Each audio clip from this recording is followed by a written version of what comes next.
To change the steam arm, you're going to need obviously a new steam arm, an O-ring, a spring guide and a spring, and you're going to need a shifter that's at least 200 mils wide that'll fit over the nut on your steam arm.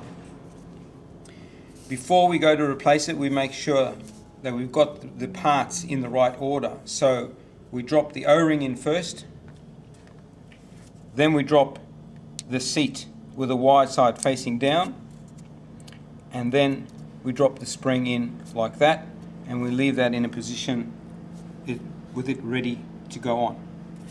To remove the steam arm, we need to lift the black plastic cover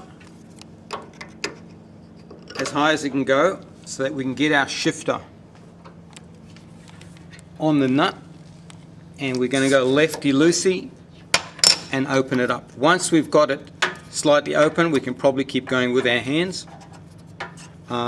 It should just unwind.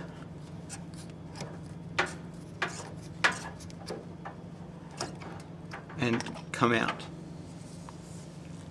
Okay. The black cover will just come off. You actually don't have to put that back on if you don't want to. It's only a cosmetic cover. You'll have, on the old one, you'll have the spring, the guide, and the O-ring. We've removed those. Now we'll take our new one with all the components as we set them. We're going to very carefully push it back on to the thread and make sure we're not cross-threading. So just gently do it up as tight as we can by hand. Okay, without the cover it's a lot easier, so I recommend not putting the cover back on. Once it's as tight as we can get it, we get our shifter on it and we tweak it tight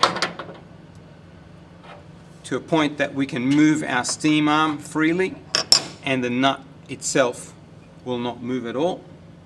Then once the machine is heated up, we just need to check that it's not leaking from here and not leaking from the top.